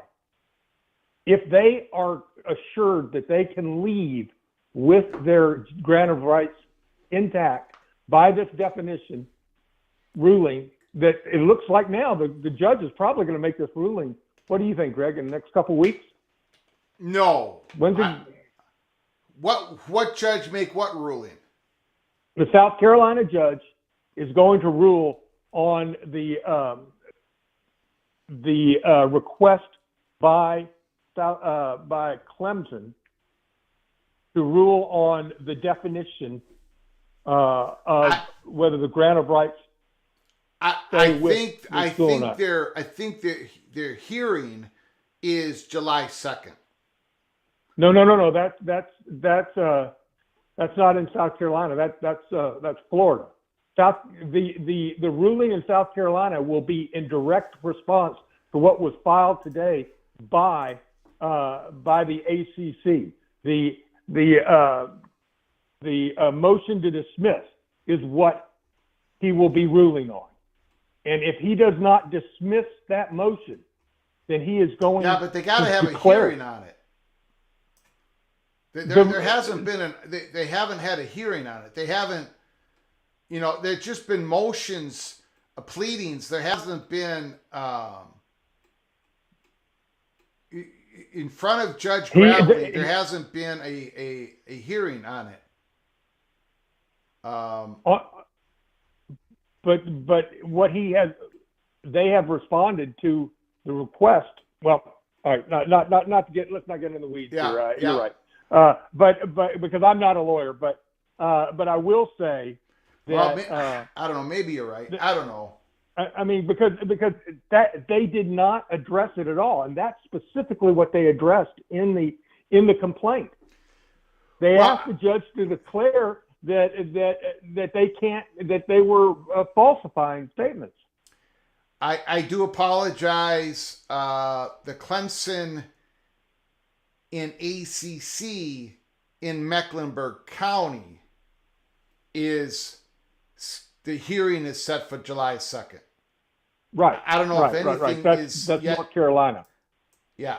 I don't know if anything is scheduled for South Carolina. Go ahead, sir. I apologize. Just the bottom line of this is that if they get a legal ruling that the grant of rights, any type of legal ruling, that the grant of rights are portable, let's use that term, then there is no reason at all for any school to pay any money to the ACC. They will dissolve the ACC. They will fire the commissioner. The only thing the ACC will be able to do at that time is negotiate what the final assets are, and each school will be on its way. And that money, that that $500 million or $100 million that they were going to pay, that they can use for NIL or to pay off the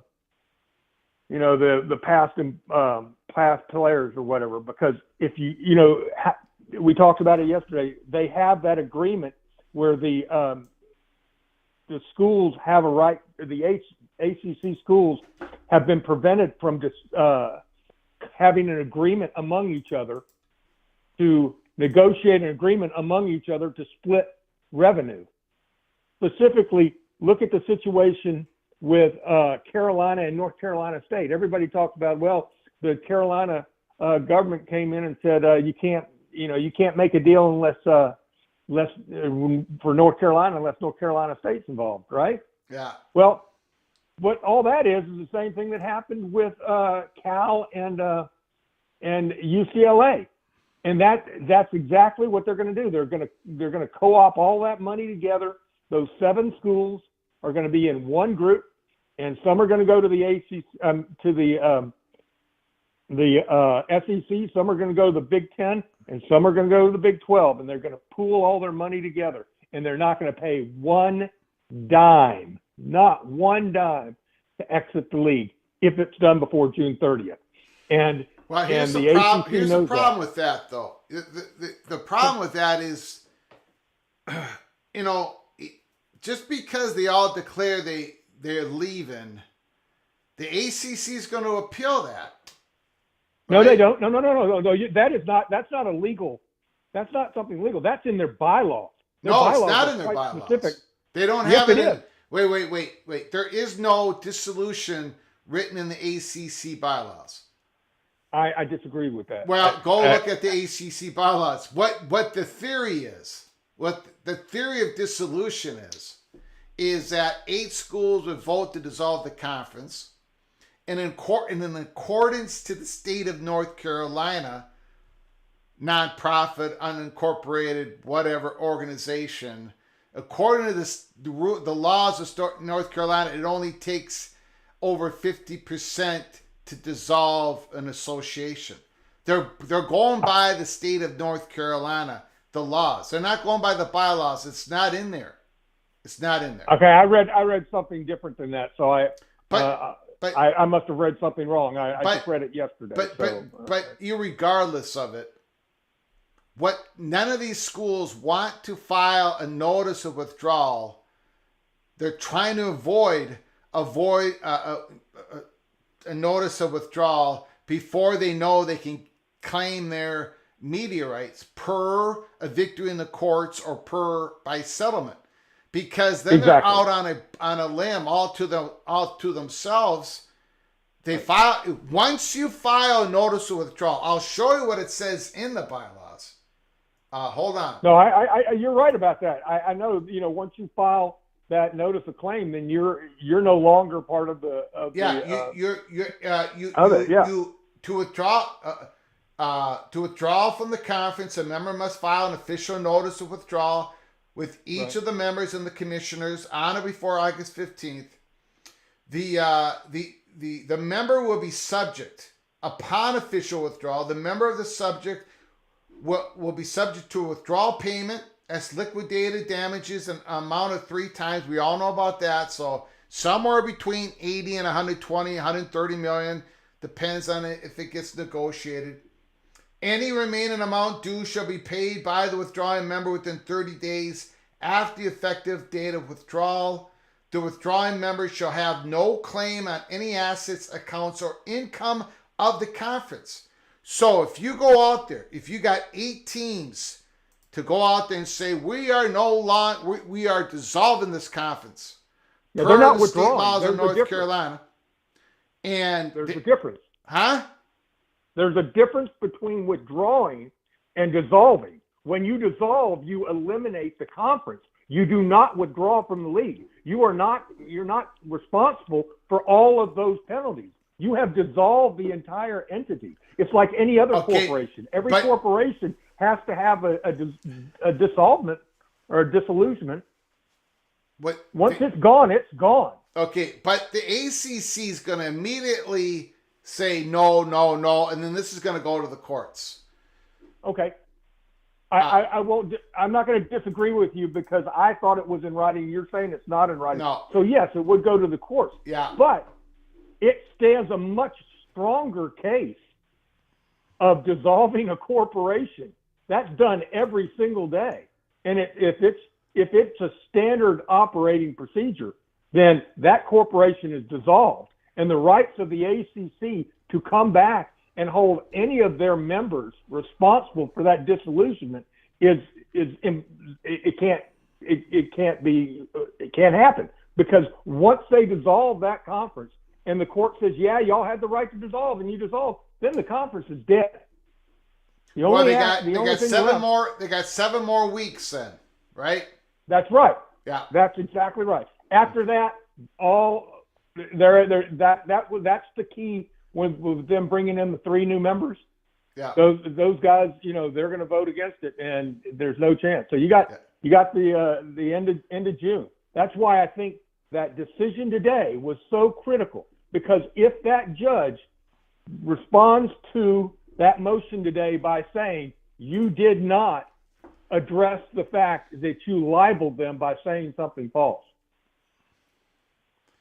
Got it.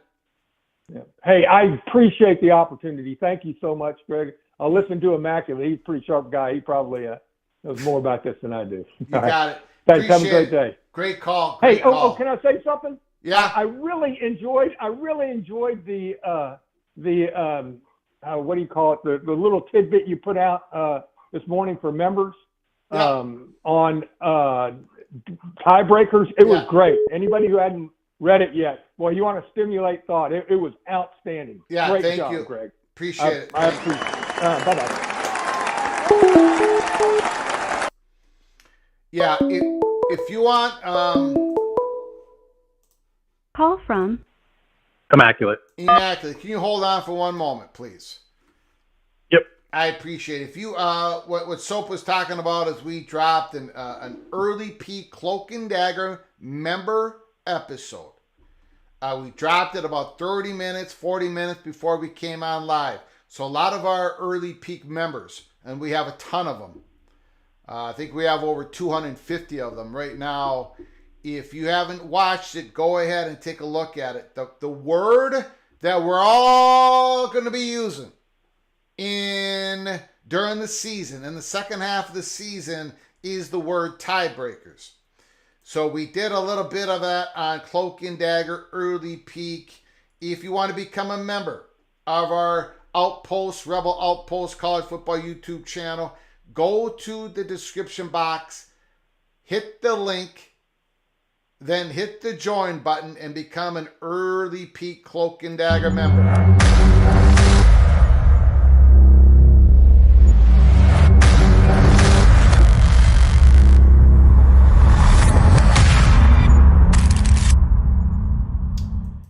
Immaculate, if you could just hold on one more second. I want to get to super chat here by my friend Soap. I'm Crab Cakes and Football. What he said was my babbling point I tried to say. Got it. Understood. You did good. You weren't babbling. Thank you, Mr. Terrapin, Crab Cakes and Football. Thank you for your super chat. It helps us keep the lights on here as we do live show after live show after live show. Thank you so much. Immaculate, or as some people think I've been calling you, Mr. Hot Guy. That I don't blame. Who was it? Florida State. A lady, Florida State. I did not get her name. It was Tracy. Tracy. I don't blame you, Tracy. I have a very thick Minnesota accent. Northern Minnesota accent. People do not understand what I'm even saying, but you all come to my live show anyways, and I do appreciate it. Mr. Hawkeye, Immaculate, the floor is yours. Well, I did have just one real quick thing to say, but just kind of briefly, just go along with what the talk was about. I used to plan and think about the dissolution stuff too, because as an abstract idea, it would seem like it'd be very effective to use as a negotiating technique. The problem is the after effect is you don't actually solve the problem. You're not getting out of litigation. You're probably just causing more. So I personally don't really put too much into that idea anymore. I don't really think it's necessary. You cause a lot of damage to get out. But in terms of the way I see the ACC now, I don't know if this will help folks at all, if it'll make it more confusing. For me, a lot of the courtroom drama, it's like tiny baby steps. It's really hard to follow. So to me, what I'm seeing is a balkanized AC. We used to have the no vote guys against everyone else, and then maybe some of the middle ground folks. But then North Carolina or the Board of Governors has taken North Carolina and North Carolina State and made it their own little group. You got Florida State and Clemson. And you got some of the schools that might be looking both ways, like we might have opportunities, we might not. And then you have your most powerful group in the ACC. And that's all the schools that know they probably either don't have a home somewhere else or they actually might have other plans for the ACC after some of these schools leave. And to me, that's who holds the power in the ACC. And as you're talking about how this just seems to kind of be getting held up, I don't see much sense in any of this other than to buy time. Quite literally. They're paying lawyers to get them time. Mm-hmm. Time for what? People can, hypothesize and theorize on their own because that's kind of the fun of all of this. For me, though, the one thing that makes sense, which I've gone into, and maybe you're seeing a little bit of sense in it now, is the idea that they might be waiting for some other things to happen elsewhere. For that to get cleared up, clarified as to who may or may not want to do something in the future, they need to buy time until that can happen. So for me, I'm finding it harder and harder to follow this stuff because I feel like once they admitted in court, both sides, that settlement talks has already happened. This is just an extension of settlement talks.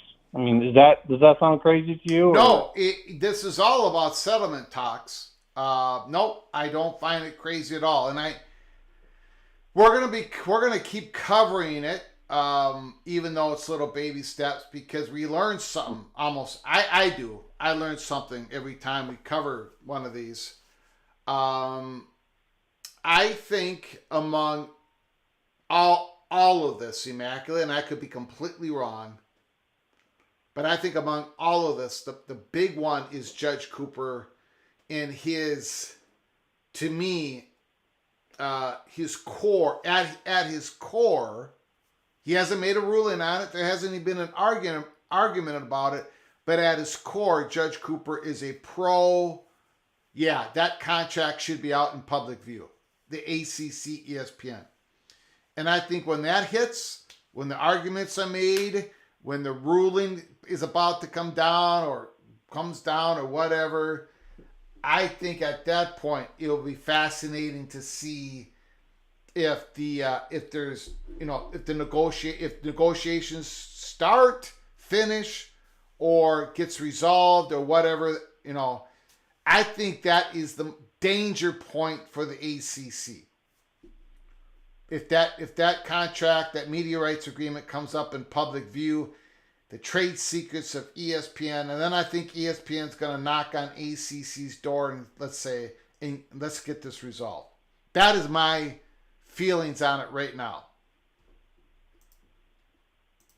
Yeah, to me, we have courts now in 3 different states that are all part of this. Yeah. And to me, it looks like none of them are actually trying to push this quickly. None of them are. Like at first, it was like, oh, this is a race. Yeah. It's on. And then watching it happen, I'm going, it's a race between turtles. Yeah. Like it's not really pushing this quickly at all. So I'm sitting there going, just buying time.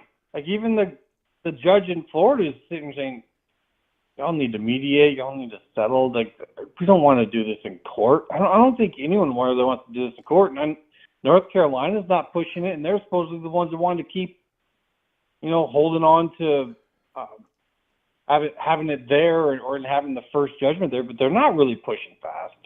Mm-hmm.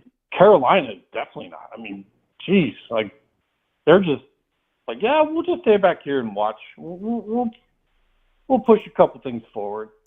But for me, right now, I'm at the point where I'm barely even watching this, and I'm watching for what comes out of the USC NLRB. Yeah. If they're cleared, which I think they're going to be, despite what most media is saying, if they're cleared, that maintains that these public schools are a viable shield for the private schools from NLRB. Because Dartmouth is not getting that appeal. So when you take the two of those combined, and I think that this release that we just had about wanting to do the revenue sharing and not go down the employee route, I had to think about it for a while. Like why is that coming out now? It doesn't mean anything. It's going to change, but why did they decide to come out now? And the only thing I can really come up with is the fact that right now at the exact same time, NLRB boards are deliberating on the USC case and on whether to accept the appeal by Dartmouth at the same time. We've got breaking news. Of course. We have breaking news. Anytime we have Mr. Hot Guy, we have breaking news. You know what? You're hot guy. I'm the fat guy from Minnesota. Once again, the Iowa Hawkeye defeats the Minnesota Golden Gophers. But anyways, we'll push that off to the side for a moment. This is not college football. Is there a trophy involved? Are we getting our trophy back? Is that what this is? No. Thank goodness. Oh. All right. That's about the only thing that's gone right. Anyways, this is not college football related. YouTube, don't slap my hand. This is not college football related. Boo! Denver's Jamal Murray lands a $100,000 fine, but avoids suspension. He does not get suspended for throwing the hot pack on the court or the towel previous to that, but unbelievable. He's not going to get suspended for game 3. So a player can throw something on the court. I'm going to remember that. I am going to remember that. Boo.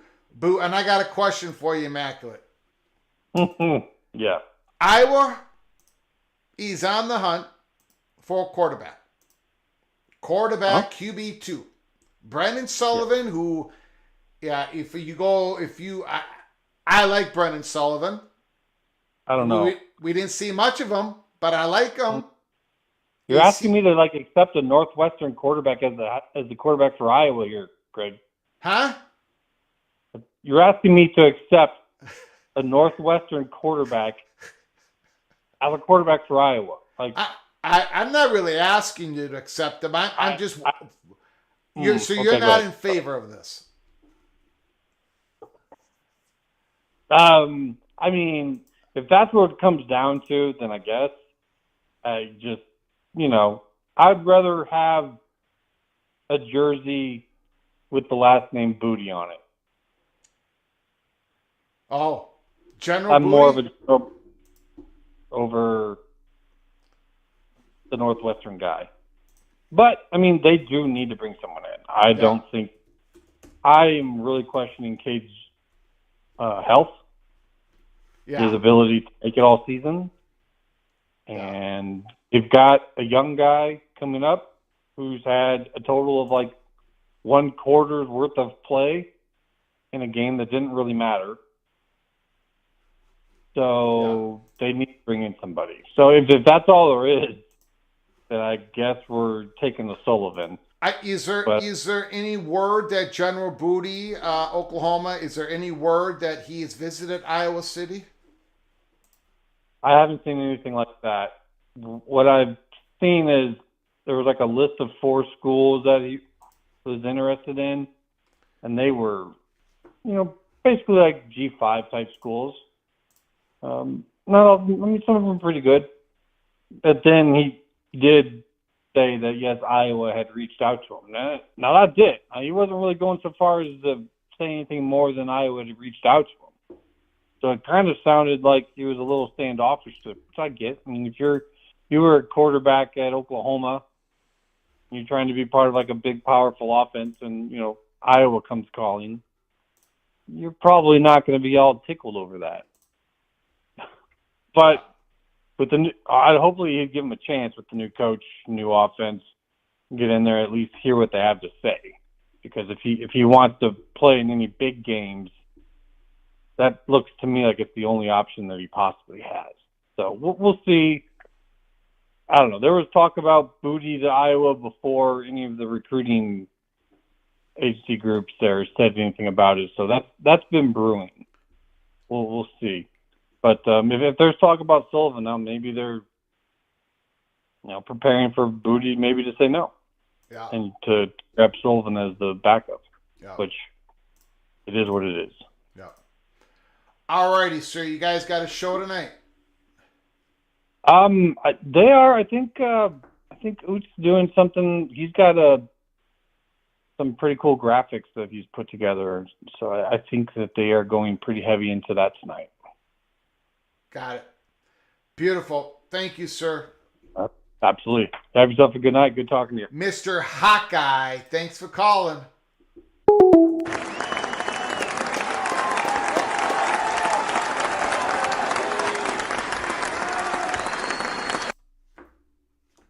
Great declaratory. Mary Crocker Road. Thank you, Mary. Appreciate it. Tony's going on the show? Don't think so. Do not think so. Oh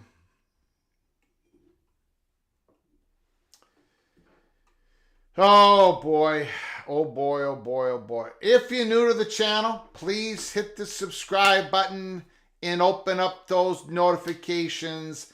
If you've liked our content today, please smash the like button. Big news today. Big news.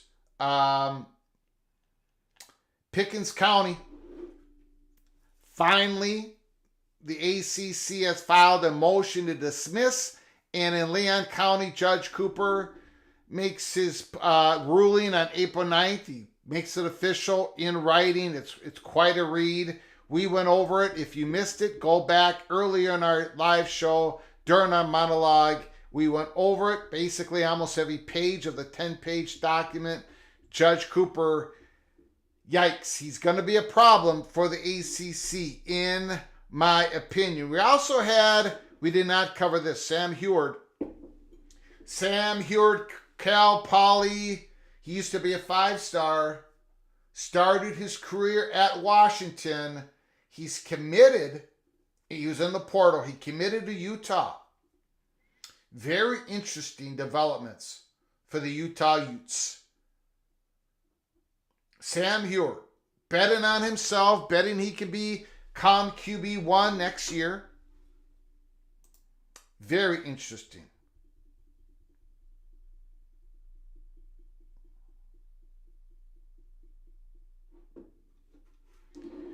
Very, very interesting.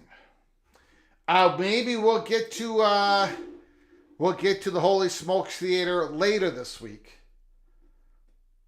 I got a feeling that we're going to get to it later this week. So buckle up, brace for impact. Make sure you subscribe and have your notifications turned on. We're going to be closing this live show up. We've been on the air for over 2 hours. However, if there is breaking news later tonight, keep your head on a swivel. We'll come on live again. Or we might be on live early tomorrow morning. It might be a breakfast, PATC breakfast. So keep your head on a swivel. I appreciate you all coming in, your donations, the incredible comments in the chat room, and with your phone calls. Thank you, PATC community. I appreciate it. Please keep following us. This is just the start of the week. We've had 2 big live shows at the beginning of the week. Holy smokes. More to come. We'll see you tomorrow. Until next time, which will be tomorrow or maybe late tonight. Who knows? But until next time, from all of us at PATC to all of you, please you all take great care of each other. Thank you so very much.